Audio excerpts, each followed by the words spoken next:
트럼프가 다리와 공항을 파괴한 후 이란이 실패를 인정했습니다. 2026년 7월 17일 새벽 미국이 공격을 확대하여 이란 정권을 움직이게 하는 기반 시설을 타격했습니다. 도로 교량들입니다. 미사일이 게립의 다리 중함을 맞췄습니다. 게립의 다리의 일부는 이제 더 이상 존재하지 않습니다. 아이. 다리 중앙에 트럭이 있습니다. 아무도 게립의 다리 쪽으로 가면 안 됩니다. 게립의 다리 쪽, 아마야 아불파쿨 다리 전체가 완전히 부서졌습니다. 거대한 휘발유 탱크 트럭도 파괴되었습니다. 맙소사. 이란 차르 공항, 철도역, 전기시설, 해안의 검문소 등이 목표물 목록에 올랐습니다. 작전은 6번째 밤을 맞이했고 힘을 반다르 아바스, 반다르 카미르, 케체메 섬, 샤바하르 등 호르무즈 해협과 연결된 지역에 집중했습니다. 우리는 지금 미국 전투기 공격 현장에 나와 있습니다. 목격자들에 따르면 이 공격은 반다르 아바스에서 70km 떨어진 다리를 타격했습니다. 이 다리는 반다르 아바스에서 반다르 카미르와 파르수주 남부를 잇는 길을 연결합니다. 이 공격의 충격으로 트럭이 파손되었고 운전사는 순교했습니다. 감사합니다.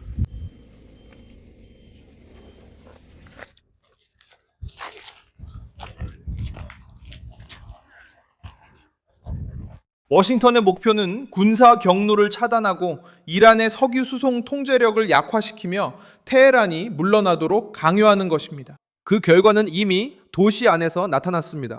이란 에너지부는 남부 주민들이 정전과 전력망 손상을 겪는 가운데 섭씨 49도 이상의 폭염 동안 전기 소비를 줄여달라고 요청했습니다.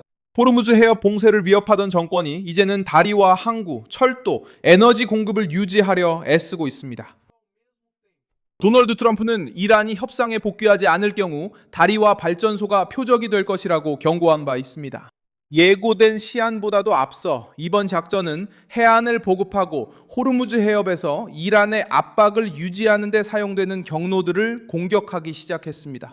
이번 금요일의 공세는 이란 해안을 집중 압박의 중심에 놓았습니다. 금요일 미국 중앙사령부는 전투기, 드론, 그리고 군함이 수십 개의 목표물을 향해 정밀 탄약을 발사했다고 밝혔습니다. 이란의 인프라 주간입니다. 해안이 공격을 받고 있습니다. 우리는 전력을 차단하고 다리를 파괴하여 보급로를 끊었습니다. 이란 언론은 주요 기차역이 폭발했다고 보도했습니다. 이 역은 해협에서 연간 1억 톤이 넘는 화물을 처리합니다. 또한 중국으로 석유를 보냅니다. 게다가 그뿐만이 아닙니다.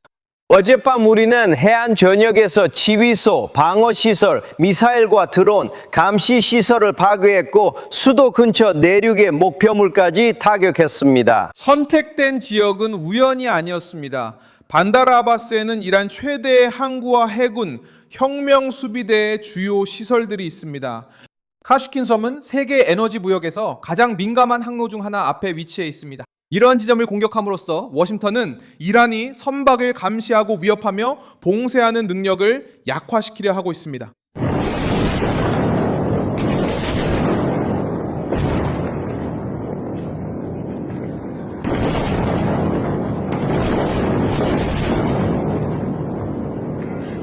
압박은 반다르 아바스와 내륙을 연결하는 도로까지 미쳤습니다. 이란 언론은 5개의 다리와 반다르 카미르 기차역이 공격을 받았다고 보도했습니다.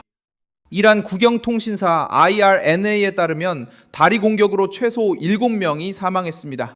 AP통신은 이번 공격이 이란의 주요 항구와 국가 중심부, 특히 테헤란으로 가는 길을 연결을 어렵게 하려는 의도로 계획된 것으로 보인다고 평가했습니다. 이란 차 역시 지도에 등장했습니다. 이란 국영TV는 공항 근처에서 폭발이 있었다고 보도했으며 최소한 한 발의 미국 미사일이 해당 시설을 타격했다고 확인했습니다. 북염 언론에 따르면 샤바하르는 또다시 공격을 받았고 항구의 움직임을 감시하던 타워가 무너졌습니다. 이곳은 오만만에 위치해 있으며 혁명 수비대도 주둔하고 있습니다. 전력망도 또 다른 피해를 입었습니다. 이란 에너지부는 에너지 인프라에 대한 공격을 인정하고 남부지방 주민들에게 전력 소비를 줄여달라고 요청했습니다. 이 요청은 극심한 더위로 인해 전력 수요가 급증하고 반다르 아바스에서 송전선과 장비가 손상되어 정전이 발생한 가운데 나왔습니다. 피크 시간대에 에어컨을 끄라는 지침은 전쟁이 국민들의 일상에 스며들고 있음을 보여줍니다. 테헤란은 민간인들의 고통을 이용해 워싱턴을 비난하려 했지만 자국의 인프라가 취약해졌고 정부가 소비, 국방, 물류를 동시에 유지할 여력이 사라졌다는 사실을 숨길 수 없었습니다. 이란은 도로를 통한 이동의 자유를 잃고 있을 뿐만 아니라 석유를 수출하거나 항구를 통해 화물을 받는 데에도 장벽에 부딪히고 있습니다. 이 충격은 카타르에도 미쳤습니다. 이란의 공격 중에 도하에서는 사이렌이 울렸고 방공 시스템이 미사일을 요격했습니다. 카타르 내무부는 한 아이가 파편에 맞아 다쳤다고 밝혔습니다. 이 사건은 카타르가 중동에서 가장 중요한 미군 기지 중 하나인 알 우다이드 공군 기지를 보유하고 있고 중재 시도에도 참여하고 있기 때문에 더욱 무겁게 다가옵니다. 이란은 외교적 공간을 마련하기 위해 노력하던 국가를 정확히 공격한 셈입니다. 이란의 보복 공격은 쿠웨이트에 있는 미국 관련 시설도 겨냥했습니다. 그리고 바레인에서도 공격이 이루어져 민간인과 필수 서비스에 대한 위험이 커졌습니다. 쿠웨이트에서는 이란의 공격으로 에너지 및 해수 담수화 시설이 손상됐습니다. 현지 정부는 화재를 진압하고 피해 규모를 평가하기 시작했습니다. 사막 지역에서는 이런 시설이 공격을 받으면 기본적인 공급이 위험에 처하게 됩니다. 이란은 미국의 공격에 대응하기 위해 워싱턴의 동맹국들에게 압박을 가하고 있습니다. 하지만 이웃 국가를 겨냥한 새로운 행동이 나올 때마다 트럼프는 테헤란이 지역 안보와 상업 항해를 위협한다는 주장을 더욱 강화하게 됩니다. 지상작전의 가능성이 분석가들 사이에서 논의되고 있지만 공식적으로 침공이 발표된 것은 아닙니다. 육군 베테랑 스티븐 히튼데일은 그 가능성을 20%로 추정했으며 이미 해당 지역에 배치된 미군 병력이 신속한 결정을 가능하게 할 것이라고 밝혔습니다. 그는 82 공수사단과 해병대 원정부대가 배치된 것을 준비태세 신호로 언급했습니다. 지상작전이 실제로 일어날 확률은 퍼센트로 따지면 어느 정도입니까? 지금 우리가 보고 있는 바로는 제가 보기에는 낮아요. 아주 낮아요. 아마 10%, 나 20% 정도일 겁니다. 알겠어요. 그거 좋네요. 맞아요. 네, 저도 그렇게 말할 수 있지만 기대는 적게 하세요. 이건 정말 안 좋아요. 지상작전이 일어날 확률이 5분의 1이라고 말한 게 믿기지 않아요. 알겠어요. 10분의 1의 확률이에요. 10분의 1 여전히 많죠? 이게 상황을 보여줍니다. 하지만 문제는 뭔가요, 마리오? 문제는 지상작전이 임박했다는 사전 통보를 거의 받지 못할 거라는 거예요. 이미 많은 병력이 작전 지역에 배치됐고 전자전 부대도 이미 자리를 잡았어요. 미국 본토에서 중동으로 더 많은 병력을 신속하게 이동시킬 수 있습니다. 하지만 현재 중동에 있는 지상군 병력만 해도 이미 많고 그곳에 이미 많은 인원이 있습니다. 그 병력을 섬으로 어떻게 이동시킬까요? 항공기에서 낙하산 강화를 하거나 헬리콥터나 상륙함을 이용할 수 있습니다. 이 모든 방법을 쓴다면 정말 가능할까요? 상황에 따라 다르겠죠. 문제는 우리가 실제로 그런 일이 일어나기 전까지는 알 수 없다는 겁니다. 하지만 기술적으로 미국은 언급된 모든 선택지를 사용할 수 있습니다. 그건 미국에겐 문제가 아닙니다. 지금의 차이점은 긴장이 고조되는 속도에 있습니다. 처음에는 방어 시스템, 미사일, 드론, 해안 감시를 겨냥한 공격이 있었습니다. 그 다음에는 다리, 철도, 공항, 에너지, 항만 통제가 표적으로 등장했습니다. 미국 정부는 상업 선박을 공격하는 데 사용되는 군사 능력을 약화시키려 한다고 주장합니다. 실제로 이 작전은 전략적 거점을 고립시키고 해안에서 정권의 선택지를 줄이고 있습니다.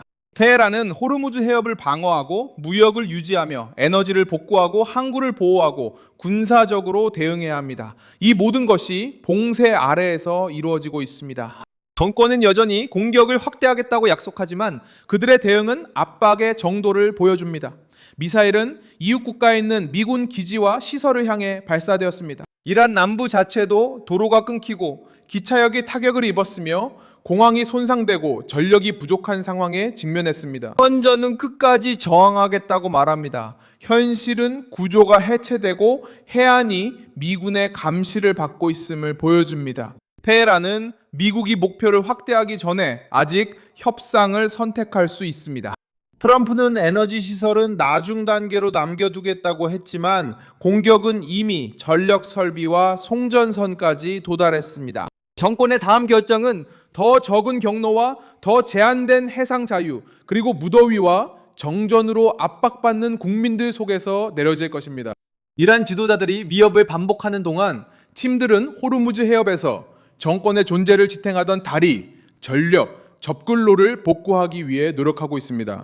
끝까지 이 영상을 시청해 주셔서 정말 감사합니다. 화면에 표시되는 픽스키를 통해 저희 프로젝트를 후원하고 재정적으로 기여해 주세요. 저희는 진실한 정보 전달에 집중하는 독립 채널입니다. 여러분의 후원이 저희 활동에 큰 힘이 됩니다.